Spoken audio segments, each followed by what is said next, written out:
Kuagiza vitu kutoka nchi kama US au Canada imekuwa ni changamoto, hasa kwa sisi watu ambao tunatoka kwenye hizi nchi za Kiafrika, kwa sababu ni kweli unaweza kaagiza kitu lakini mpaka kije kukufikia inakuwa ni ngumu, kutokana na shipping inakuwa ni sio rahisi. Wale jamaa huwa hawaship vitu kuja kwenye nchi za Kiafrika.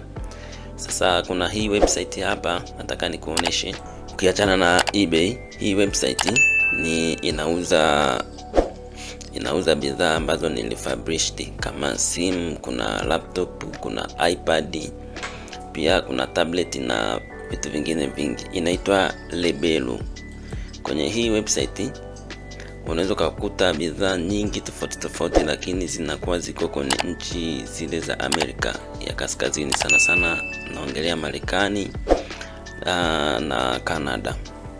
Sasa ukija kununua vitu huku, kuna shipping agent ambaye unaweza kumtumia, anayesafirisha bidhaa kutoka Marekani kuja nchi za Kiafrika. Na kama unavyojua, bidhaa nyingi za electronics zinazotumika kwenye nchi kubwa kama Marekani huwa zinakuwa na quality kidogo ukifananisha na zile zinazotoka kwenye nchi nyingine, au zile ambazo zinatengenezwa special kwa ajili ya nchi za Kiafrika.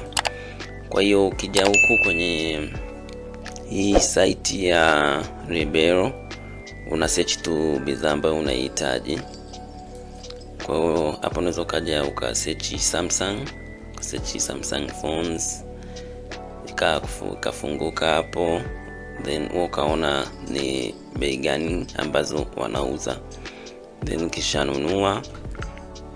Kuna shipping agent ambaye tutarekodi video nyingine, unaweza kumtumia ili waweze kuship bidhaa yako kutoka kwenye kwa huyo mtu au hilo duka linalouza hizo bidhaa mpaka kwenye address ya hao watu watakao kusafirishia kuja huku, kwa sababu Lebelo hawana free shipping ya moja kwa moja kuja nchi za Kiafrika. Kwa hiyo unaweza kaipitia hii website ukaangalia bidhaa zinazopatikana, kama kuna inayokufaa ukaichukua ukaishi nayo. Ni bidhaa nzuri sana kutoka nchi za Kimarekani. Kwa hiyo tutarekodi video zingine zaidi kwa kuangalia jinsi ya kuweza kuexplore hii website na bidhaa zake ambazo wanaziuza.